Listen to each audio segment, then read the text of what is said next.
everyone, it's Ashley with Go and Crochetzy, and welcome back to my channel. If you are new here, welcome in. Today I am going over another featured designer for my crochet pattern designer series that I have been doing for the past few months. I like to come on and promote someone else's patterns because there are so many awesome designers out there, and sometimes maybe we don't get the recognition that we would like to have.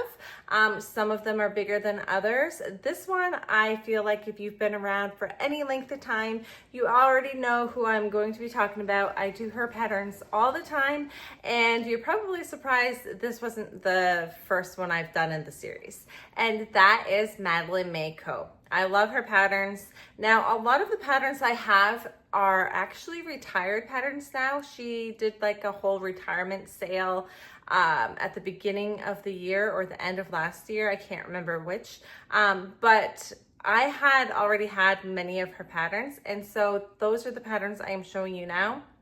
So some of these patterns might not be available to you to purchase anymore, but there are some in here that I know for sure she still has, and many more on top of that. So I'm just gonna go ahead and get started. Hi everyone, it's Editing Ashley, and I just interrupted this message to bring you some fun, exciting news. So you know how I mentioned that all of these patterns are retired? Well, just recently, MadelineMaeCo has added an archive to her library of patterns. So if you type in MadelineMaeCo archive in Etsy, all of the patterns that I'm showing you that I'm telling you are retired and you can't do anymore are now available, and you can go and purchase those patterns for $1.50. And she said that she's going to keep them all at $1.50, and so that's a crazy good price, and they are amazing patterns. So you guys can go and enjoy all of her patterns for super cheap, and you can get the new and the old. So since I said a lot of the patterns I have done in this video are the old patterns, just when you go in to look at MadelineMaeCo's work and you don't see a specific pattern, make sure to type in archive and it'll bring you right there. I tried it out before I did this edit just to make sure that it worked, and it did for me. So thank you for bringing all of these patterns back to us, and now we can get back to all the fun new patterns. I have 10 of her patterns sitting in front of me right now that I have made, and I have many more that I've done in the past. But let's start with this sweet lion. So I'm not sure this one is still available, but look how sweet this lion is. It is so cute, and I just love the size of it. This is like my ideal sizing for my markets because it's in between that teeny tiny and that really big, so you can price them accordingly for your markets so that they go a little bit better. And she does a really good job at adding pictures and showing different details on her patterns to make them really pop and look so cute.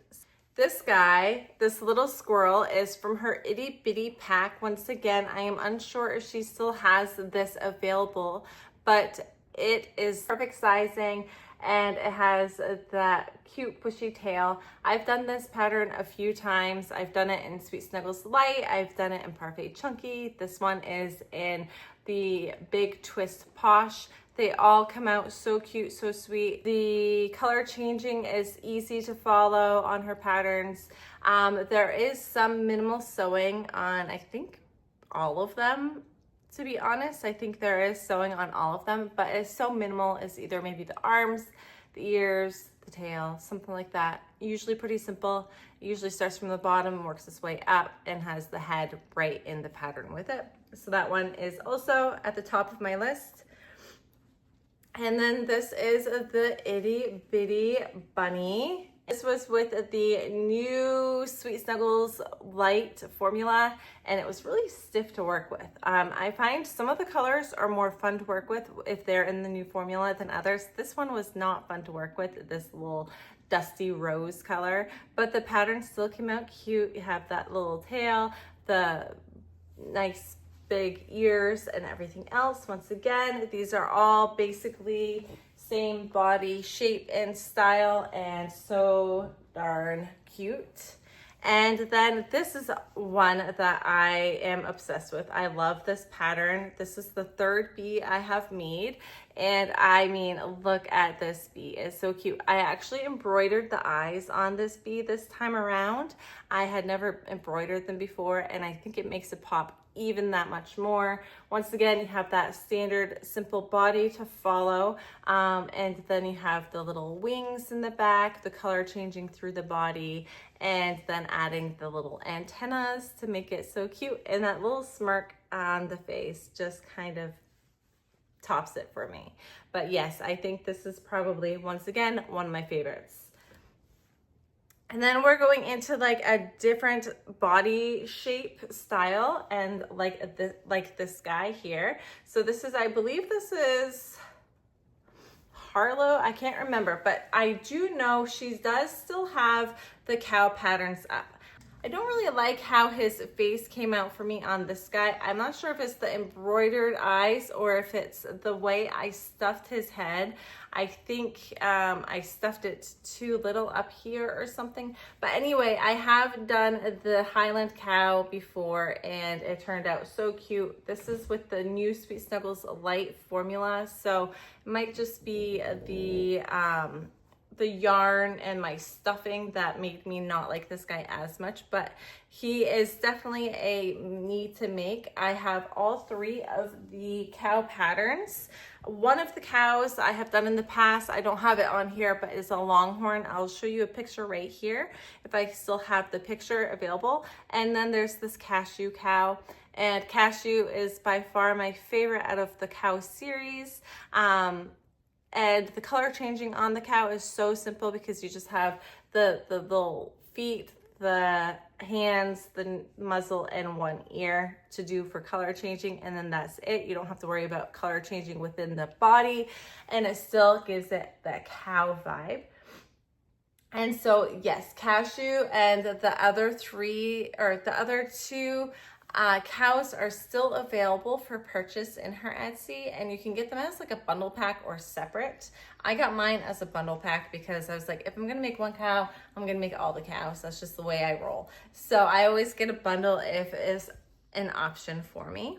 And so they have the dangly legs, and then this monkey also has those dangly legs.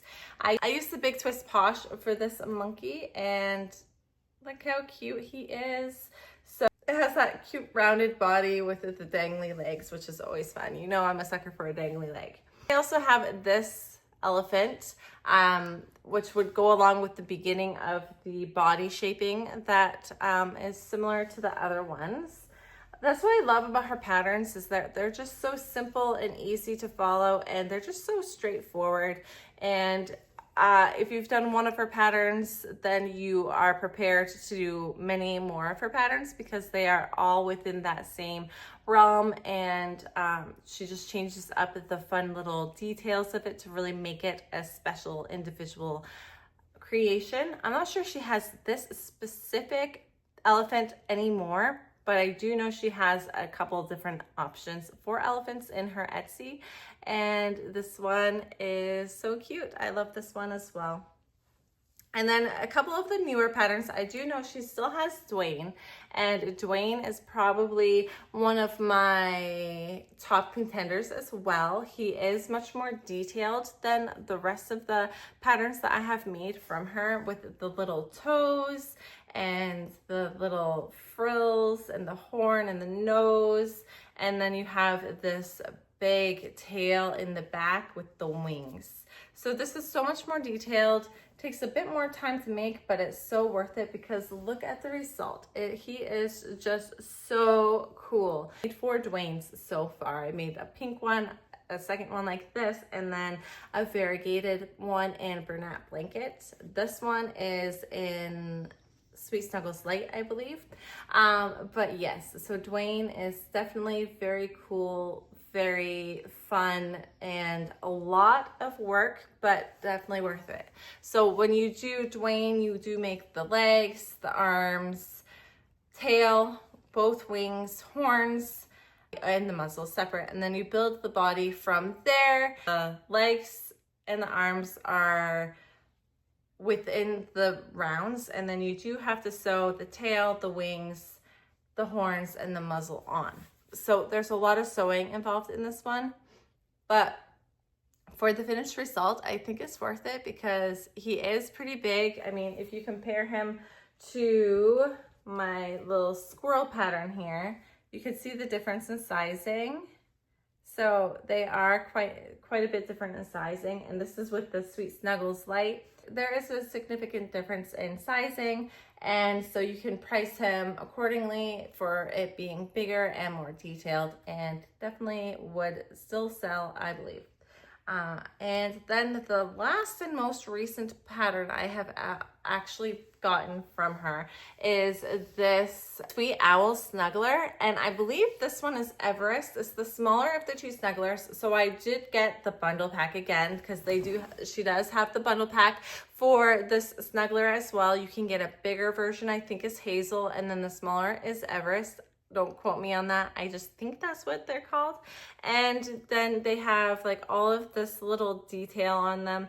I definitely do still want to make a Hazel, which is just a bigger version of this owl snuggler, but I wanted something a little bit smaller for my market because I do have a couple other bigger snugglers, but not any like little teeny tiny ones like this. I liked the size of it, and so I figured I'd give the little one a little test drive before I went into the other option. And I think it's so cute and so simple. I think I would make it in fun colors for my next one, maybe like blues or pinks or something, to really make it like baby nursery friendly. I think would be really cute, or maybe a white snowy owl as well. So stay tuned. I'm sure I will make more of these in my upcoming videos, but those are all of the items I have in front of me that I have made. I have also made her